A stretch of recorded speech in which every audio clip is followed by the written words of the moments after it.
मेराज की हमारा नबी सबअ समावात, मेराज की हमारा नबी सबअ समावात, नहीं भूला वहाँ नबी हम गुनहगार उम्मत, नहीं भूला वहाँ नबी हम गुनहगार उम्मत। রহমতের নবীকে আমার আল্লাহ বাহনের মধ্যে চোখের পলকে নিয়ে গেলেন। 7 আসমান, আরশ, কুরসি, লৌহ কলম সব কিছু ভেদ করাইয়া আমার নবীরে আল্লাহ তার বাড়িতে নিয়ে আল্লাহর সামনে বসাইয়া মজার মজার কথা বলেছেন।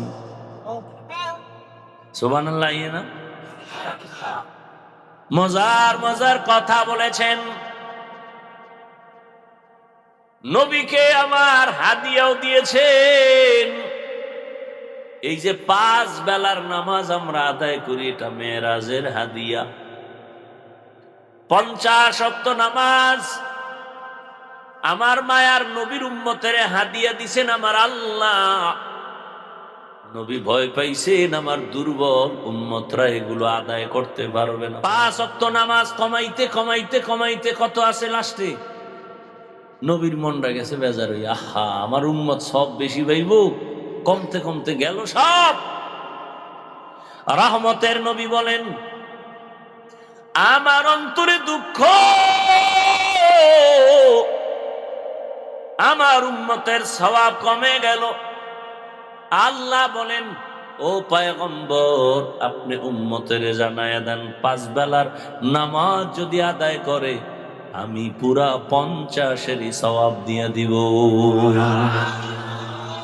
মাকুন সুসুতি নামাজে পাঞ্জে গানা ফাওয়াইলুল লিল মুসাল্লিনা আল্লাযিনা মুমিনারা ইনামাজে ইমদাদে দা ইস্তাইনু আয়াতে কুরআন আতিনা ফি দারে দুনিয়া না হাসান আতিনা ফি দারে আকবা না হাসান ইয়া গিয়াসাল মুস্তাগীসি নাহদিনা লিফতিখারা বিল উলুমি ওয়াল গিনা। হর গরিদে নেক তু তৈয়ার হে, जो न मांगे उससे तू बेजार है। ও আমার কলিজার যুবক বাবারা, বৃদ্ধ বাবাজিরা, পর্দার আড়ালের মা বোনেরা, এত বয়ান আর এত বয়ান, জুমার খতিবের বয়ান, আমাদের বক্তাদের বয়ান, পীর মাশায়েখের বয়ান, দাওয়াত ও তাবলীগের বয়ান, এরপরেও কেন আমাদের আমলের খাতা শূন্যের কোঠায়? কারণ কি? ব্যবসায়ী ভাই জেনে শুনে কেন কাস্টমারের সাথে মিথ্যা বলে ধোকা দেয়? কর্মচারী মালিকের সাথে কন্টাক্ট 8 ঘন্টা ডিউটি করবে, কেন ফাঁকি দেয়? জানে ফাঁকি দেওয়া গুনাহ, এরপরও করে মিথ্যা বলা গুনাহ, জানার পরে কেন বলে? কারো উপরে আক্রমণ করা জুলুম, জানার পরেও কেন করে? চুরি করা গুনাহ, এরপরও চোর কেন চুরি করে? ভাইরা আমার, এত কিছু সব জানার পরেও কেন আমলের খাতা শূন্যের কোঠায়? একমাত্র কারণ আমাদের মাঝে একটা মেডিসিনের অভাব। কিসের অভাব? ওই মেডিসিনটা আমার মধ্যে না থাকলে আমিও বেতালে আছি, আমিও ওয়াদা ঠিক রাখি না। কেন বলে মেডিসিন আমার মধ্যেও দুর্বল। পাগড়ি মাথায় দিছি ঠিক, তবে আমার সন্তানের সাথে আমি হক আদায় করি না। কেন বলে মেডিসিন দুর্বল? ওই মেডিসিনের নাম হলো আল্লাহর ভয়। কার ভয়? দুনিয়ার যে ব্যক্তি আমার আল্লাহকে ভয় করবেন, দুনিয়ার সব মখলুক তাকে ভয় করবে। যেই ব্যক্তি আমার আল্লাহকে বেশি মহব্বত করবা, দুনিয়ার সব মখলুকত তোমাকে মোহাব্বত করবে। তুমি আল্লাহরে মোহাব্বত করো, পিপিলিকা তোমাকে মোহাব্বত করবে, বিধর্মীরা তোমাকে মোহাব্বত করবে, গর্তের প্রাণী তোমাকে মোহাব্বত করবে, বাঘ তোমাকে মোহাব্বত করবে, মাছ তোমাকে মোহাব্বত করবে। এগুলো বহু দেখে আসছি, বহু আল্লাহওয়ালার চোখের সামনে দেখেছি। আউলিয়ারা কারে উকবা ইখতিয়ার, জাহেলারা কারে দুনিয়া ইখতিয়ার। মেডিসিনটার নাম কি বলেন? হে খোদা দয়াময় রব্বুল আলামিন।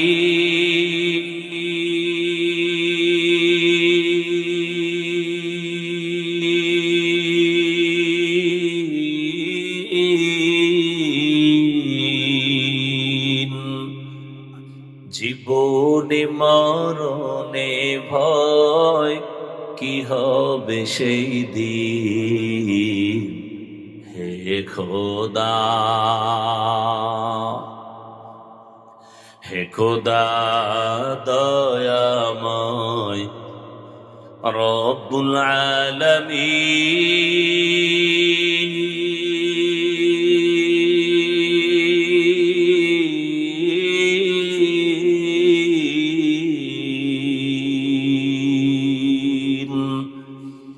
জীবনে মরণে ভয়, কি হবে সেই দিন, হে খোদা।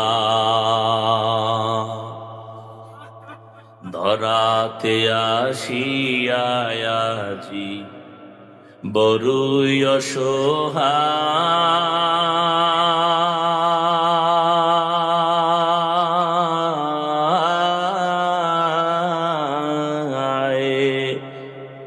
ইহকালের মায়া জালে অন্ধ যে সবাই।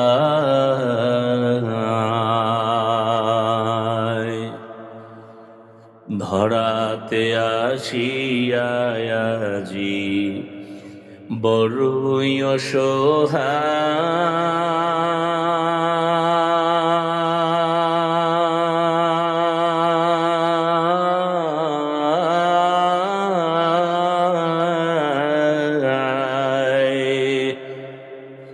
ইহকালের মায়া জালে অন্ধ যে সবাই।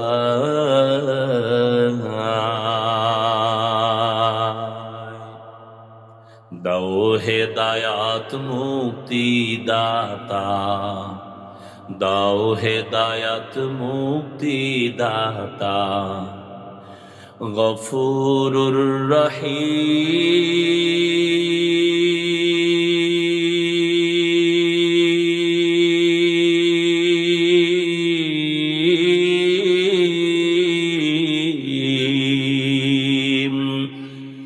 জীবনে মরণে ভয়, কি হবে সেই দিন, হে খোদা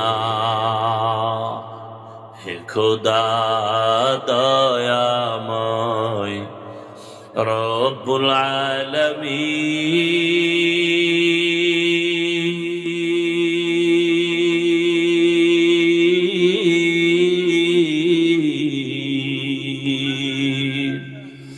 জীবনে মরণে ভয়, কি হবে সেই দিন, হে খোদা। या इलाही मुझसे मुझको दूर कर, ताके देखो मुझ में तुझको एक नजर। এরে আল্লাহর বান্দারা, আমরা আপনাদের পাও ধরে ধরে ধরে ধরে বুঝাই, তাবলীগওয়ালারা বুঝায়, পীর মাশায়েখরা আপনাদের পেছনে দৌড়ায়, নামাজ পড়ে, কান্না করে, টুপি পরি, দাড়ি রাখি, পর্দা করি, হালাল খাই। এরপরও সকলের চোখে পানি আর কান্নার আওয়াজ। এমন একজন আলেম নাই যে কাঁদে না। আল্লাহর কাছে কেমনে দাঁড়াবো? নামাজ রোজা তেলাওয়াত টুপিদারি ঠিক রাইখা যদি আমরা কান্না করি আর আপনাদের কাছে দোয়া চাই আর ক্ষমা চাই, আপনারা যারা নামাজ পড়েন না আপনাদের উপায় কি? আপনারা যারা পর্দা করেন না বলেন আপনাদের কি হালাত হবে? একটু চিন্তা করছেন নি? আরে জান্নাতের টিকিট হাতে পাইছেন 10 জন সাহাবা। প্রথম হযরত আবু বকর, দ্বিতীয় হযরত ওমর, তৃতীয় হযরতে ওসমান, চতুর্থ হযরতে আলী রাদিয়াল্লাহু আনহুম আজমাইন। জান্নাতের টিকিট তাদের হাতে জমা। তাদের আমল কত সুন্দর, নামাজ কত সুন্দর, তেলাওয়াত কত সুন্দর, তাদের ইখলাস আর তাকওয়া কত সুন্দর। এরপরেও সারাটা জীবন কান্না করে কাটাইছেন। আল্লাহর দরবারে কেমনে দাঁড়াইয়া হিসাব দিব? আল্লাহ তো এই কথাই বলছেন, ওয়া আম্মা মান খাফা মাকামা রাব্বিহি ওয়া নাহান নাফসা আনিল হাওয়া ফাইন্নাল জান্নাতা হিয়াল মাওয়া। আমার আদালতে দাঁড়াইয়া হিসাব দেওয়ার ভয়। যে দুনিয়াতে গুনাহ ছাড়বি তোকে বিনা হিসাবে জান্নাত দিব। তুই সকল আদালতের বড় আদালত কিয়ামতের আদালত। কেমন আদালত? আম্মা জান আয়েশা বলতেছে, বলবো? আম্মা জান আয়েশা বলেন, আমি 6 বছর বয়সে আমার সাথে রাসূলের বিবাহ। খেয়াল করিয়েন ও পর্দার আড়ালের আম্মা জানেরা, বোনেরা, কয়দিন আর দুনিয়ায় থাকবেন আর বাহাদুরি করবেন? চোখের সামনে আপনার কত আপনজন চলে গেল। আপনার মতো কত মা এই অত্র এলাকায় আছে, 5 ওয়াক্ত নামাজ পড়ে, পর্দা করে, স্বামীর মাল হেফাজত করে, মোবাইলে সময় নষ্ট করে না। এমন মা নাই? ও আম্মা জান বলেন, আপনি কেন পারবেন না? আল্লাহর আযাবের কি ভয় নাই? সময় থাকলে একটা ঘটনার ইঙ্গিত দিয়া যাব রে মা। আম্মা জান আয়েশা বলেন, রহমতের নবীর সাথে আমার কয় বছরে বিয়া? 6 বছর বয়সে বিবাহ। 9 বছর বয়সে আমি রাসূলের ঘরে গেলাম। আমার বয়স যখন 18, রহমতের নবী তখন দুনিয়া থেকে বিদায় হয়ে গেলেন। আম্মা জান আয়েশা কথা বলতেছিলাম, 6 বছরে বিবাহ, নবীর ঘরে আসছেন কয় বছরে? 18 বছর বয়সে রাসূল দুনিয়া থেকে চলে গেলেন। নবীর ঘর করলেন আম্মা জান কতদিন? কি মাত্র 9 বছর। এই 9 বছরে আম্মা জান নবীর দোয়া পাইয়া কতটুকু আগায় গেছেন। দুনিয়াতে যত তাফসীর করনেওয়ালা, কোরআনের প্রথম তাফসীর করনেওয়ালা আম্মা জান আয়েশা।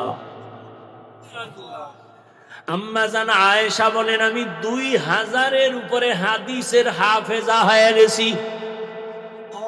আপনারা কয়টা পারেন? আম্মা জানরা কয়টা পারে? হ্যাঁ, এরে আমার যুবক বাবারা, বৃদ্ধ বাবাজিরা, পর্দার আড়ালের মা বোনেরা,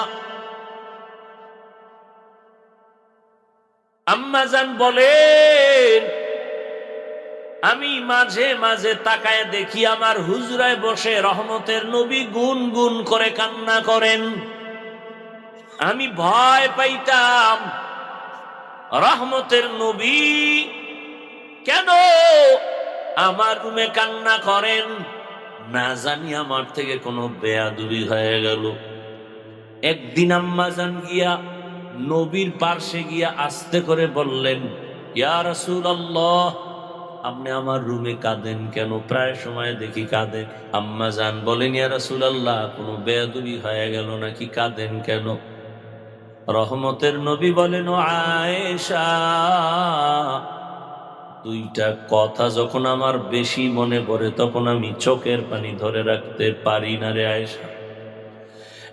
এক, খাদিজার কথা আমার মনে পড়লে বেশি কান্না আসে, কারণ আরবের ভেতরে আমার সবাই দুশ্মন। আমি যেই রাস্তা দিয়া যাই, গিয়া কিছু দূর দেখি রাস্তায় কাঁটা দিয়ে আটকানো, আমারে হাঁটতে দেয় না। তায়েফের ময়দানে গেছি কালেমার দাওয়াত দেওয়ার জন্য। কাফের বেঈমানেরা বাচ্চাগুলোকে বলে, ওই মক্কার পাগল আসছে, পাথর মেরে তাড়ায় দাও। বাচ্চাগুলো ছোট ছোট পাথরগুলো বৃষ্টির মতো মারা শুরু করলো। ও আয়েশা, জানো না আমার শরীরের মধ্যে মশা মাছি পড়া আল্লাহ হারাম পাঠাইছে। সূর্যের গরম আমার শরীরে লাগে না, আমি সইতে পারবো না, মেঘের খণ্ড ছায়া দেয়। আমার শরীরের ঘাম থেকে মিশকের ঘ্রাণ। ওই কাফেরের ছোট ছোট বাচ্চাগুলো আমার পিছনে এমন ভাবে শুরু করলো, ছোট ছোট পাথরগুলো যখন মারতেছে, আমার নরম শরীর থেকে রক্ত বের হওয়া শুরু হলো। রক্ত পরিয়ে আমার জুতা পর্যন্ত আটকায়া গেছে। আমি চোখের পানি ছাড়ি আর কান্না করি, আর আমার দিল থেকে দোয়া করি, হে মালিক, এই এলাকার মানুষগুলো বুঝে না, চিনে না, ও আল্লাহ ওদের হেদায়াত দাও। আমি মক্কার দিকে আগাই আর চোখের পানি ছেড়ে কাঁদি। হঠাৎ করে জিব্রাইল আমিন এসে হাজির হয়ে গেছে। আল্লাহ পাঠাইছে, যাও জিব্রাইল, আমার নবীর কান্না আমি আল্লাহ সহ্য করতে পারি না, আমার মায়ার নবী কাঁদে, যাও আমার নবীর গিয়া বলো এখন যদি অর্ডার দেয় তায়েফের জমিন উল্টাইয়া সব মানুষগুলো মারিয়া ফেলাও। কেমন মায়ার নবী! মায়ার নবী বলে, ভাই জিবরাইল, তায়েফের মানুষের মারিও না, ওরা আমাকে চিনে না, জানে না।